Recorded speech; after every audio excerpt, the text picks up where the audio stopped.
अरब के रेगिस्तानों के पार जहां रेत सोने की तरह चमकती थी, वहां एक पुरानी सल्तनत शहर आफ्ताब के नाम से मशहूर थी।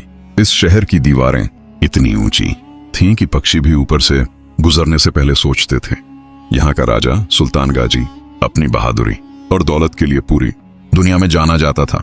उसके खजाने हीरे जवाहरात से भरे पड़े थे और उसकी फौज इतनी बड़ी थी कि जिस जमीन से गुजरती वहां भूकंप आ जाता।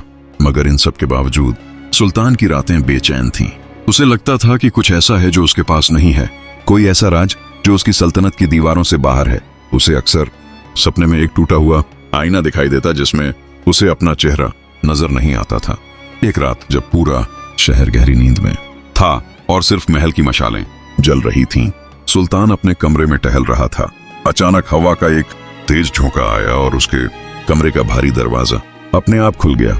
वहां चौखट पर एक काले कपड़ों वाला साया खड़ा था। पहरेदार कहाँ थे कोई नहीं जानता था।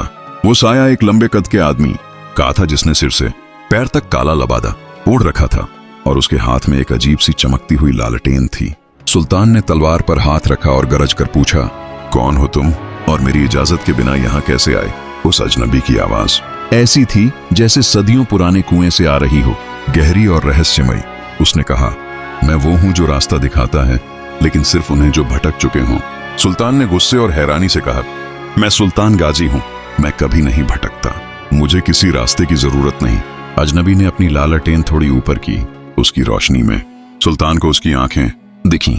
वो आंखें बर्फ की तरह ठंडी और आग की तरह रोशन थीं। उसने कहा, तुम रास्ता नहीं भटके सुल्तान, तुम खुद को खो चुके हो। वो आईना जो तुम सपने में देखते हो, मैं जानता हूं वो कहां मिलेगा। सुल्तान के पैरों तले से जमीन निकल गई। ये अजनबी उसके सपने के बारे में कैसे जानता था? सुल्तान की तलवार हाथ से छूट गई। उसने कांपती आवाज में पूछा, कहां है वो आईना और उसमें मुझे अपना चेहरा क्यों नहीं दिखता? अजनबी ने कहा, इस सवाल का जवाब महल की दीवारों में नहीं मिलेगा। अगर सच जानना चाहते हो तो मेरे साथ चलना होगा, अकेले, बिना किसी हथियार के और बिना अपनी शाही पोशाक के। क्या तुम तैयार हो? सुल्तान के दिल में एक अजीब सी जंग छिड़ गई।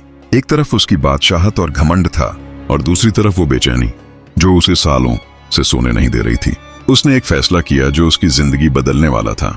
उसने अपना शाही लिबास उतारा, एक मामूली मुसाफिर का कुर्ता पहना और अजनबी के साथ चल पड़ा। महल से निकलते ही शहर की गलियां किसी और ही दुनिया का मंजर पेश कर रही थीं। वो गलियां जो दिन में नारों से गूंजती थीं, अब खामोश थीं। वो दोनों शहर की हद से निकलकर रेगिस्तान की तरफ बढ़े। रेत ठंडी थी और चांद की रोशनी में टीले सफेद हड्डियों की तरह चमक रहे थे। अजनबी बहुत तेज चल रहा था और सुल्तान को उसके साथ कदम मिलाने में मुश्किल हो रही थी। चलते चलते घंटे बीत गए। सुल्तान के पैरों में छाले पड़ गए, प्यास से गला सूखने लगा। उसने रुककर कहा, हम कहाँ जा रहे हैं? मुझे पानी चाहिए। अजनबी रुका नहीं, बस चलते हुए कहा, प्यास शरीर की है या आत्मा की? अगर शरीर की है तो वापस लौट जाओ, अगर आत्मा की है तो सब्र करो। सुल्तान ने होंठ भींच लिए और चलता रहा। थोड़ी देर बाद वो एक पुराने कब्रिस्तान के पास पहुंचे। वहां टूटी फूटी कब्रें रेत में धंसी हुई थीं। अजनबी एक पुरानी कब्र के पास रुक गया। उसने लालटेन की रोशनी कब्र के पत्थर पर डाली। वहां मिटा हुआ नाम लिखा था, सिकंदर महान, जिसके हाथ खाली थे। अजनबी ने सुल्तान की तरफ देखा और कहा, यह वो बादशाह था जिसने आधी दुनिया जीत ली थी, लेकिन जब वो यहां लेटा तो उसके पास इतनी जगह भी नहीं थी जितनी एक गरीब किसान के पास होती है। सुल्तान, तुम्हारी सल्तनत इस कब्रिस्तान से ज्यादा बड़ी नहीं है। सुल्तान को लगा जैसे किसी ने उसके सीने पर भारी पत्थर रख दिया हो। उसने कहा, तो क्या मेरी सारी मेहनत, मेरी सारी जीत बेकार है?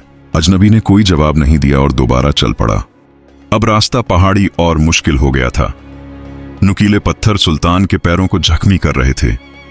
उसे अपने मखमली कालीन याद आने लगे, लेकिन एक अजीब सी जिद उसे आगे बढ़ा रही थी। वो देखना चाहता था कि आखिर ये सफर खत्म कहां होता है। सुबह होने के करीब थी जब वो एक गहरी घाटी में पहुंचे। वहां एक छोटी सी टूटी हुई झोपड़ी थी जिसके बाहर एक बूढ़ी औरत बैठी कुछ पका रही थी। अजनबी ने सुल्तान को इशारा किया, जाओ इससे खाना मांगो। सुल्तान झिझका। उसने आज तक किसी से कुछ नहीं मांगा था, हमेशा दिया था, लेकिन भूख ने उसे मजबूर कर दिया। वो औरत के पास गया और धीमी आवाज में बोला, माई, क्या कुछ खाने को मिलेगा? बूढ़ी औरत ने सिर उठाया। उसकी आंखों में रोशनी नहीं थी, लेकिन चेहरे पर एक नूर था। उसने बिना पूछे अपनी रोटी का आधा हिस्सा सुल्तान की तरफ बढ़ा दिया। खा ले बेटा, लगता है बहुत दूर से आए हों। सुल्तान ने रोटी का निवाला लिया तो उसकी आंखों में आंसू आ गए। ये वही रोटी थी जिसे वो अपने महल में हाथ भी नहीं लगाता था, लेकिन आज ये उसे दुनिया के सबसे लजीज खाने से बेहतर लग रही थी। उसने औरत से पूछा, माई, तुम खुद क्या खाओगी? औरत मुस्कुराई, मेरा पेट तो भर गया बेटा। जब मैं किसी भूखे को खाना खिला देती हूं तो मुझे भूख नहीं लगती। सुल्तान वहीं सन्न होकर रह गया। उसके खजाने भरे पड़े थे, मगर वो हमेशा और की ख्वाहिश करता था। और ये औरत जिसके पास कुछ नहीं था, वो देकर भी खुश थी। उसे अजनबी की बात समझ आने लगी। वो वापस अजनबी के पास आया तो देखा कि अजनबी गायब है। सुल्तान घबरा गया। कहां गए? मुझे आधे रास्ते में छोड़ गए। उसने इधर उधर देखा। घाटी में सिर्फ हवा की साइयां साइयां थी। तभी उसे झोपड़ी के पीछे एक गुफा दिखाई दी। उस गुफा के अंदर से वही अजीब सी रोशनी आ रही थी जो अजनबी की लालटेन में थी। सुल्तान डरते डरते गुफा के अंदर दाखिल हुआ। अंदर एक बहुत बड़ा हॉल था जो कुदरती पत्थरों से बना था, और बिल्कुल बीच में एक पानी का तालाब था जो आईने की तरह साफ था। पानी के किनारे वहीं अजनबी खड़ा था, लेकिन अब उसने काला लबादा हटा दिया था। वो कोई इंसान नहीं था, बल्कि एक नूरानी वजूद, रोशनी से बना इंसान था जिसका चेहरा साफ दिखाई नहीं दे रहा था। उसने इशारा किया, आओ सुल्तान, देखो इस पानी में। यही वो आईना है जिसकी तुम्हें तलाश थी। सुल्तान धड़कते दिल के साथ तालाब के किनारे झुका। उसने पानी में देखा। उसे उम्मीद थी कि उसे अपना चेहरा नजर आएगा, लेकिन पानी में उसे अपना चेहरा नहीं दिखा, बल्कि उसे अपना अतीत और वर्तमान दिखने लगा। उसने देखा कि जब वो जीत के जश्न मना रहा था, उसके महल के बाहर यतीम बच्चे रो रहे थे। उसने देखा कि जब वो अपनी दीवारें ऊंची कर रहा था, उसके किसान टैक्स के बोझ तले दब रहे थे। उसने देखा कि लोग उसके सामने झुकते थे, इज्जत से नहीं, डर से। और आखिर में उसने पानी में अपनी लाश देखी, जिसके पास कोई रोने वाला नहीं था। सिर्फ उसके जमा किए हुए सिक्के पड़े थे जो अब उसे बचा नहीं सकते थे। सुल्तान चीख मारकर पीछे हटा। नहीं, ये मैं नहीं हो सकता, ये अंजाम नहीं हो सकता मेरा। वो नूरानी वजूद बोला, ये वो सच है जो तुम्हारी खुशामद करने वाले वजीर तुम्हें नहीं दिखाते। तुमने पत्थरों के महल तो बना लिए, लेकिन दिलों में घर नहीं बनाया।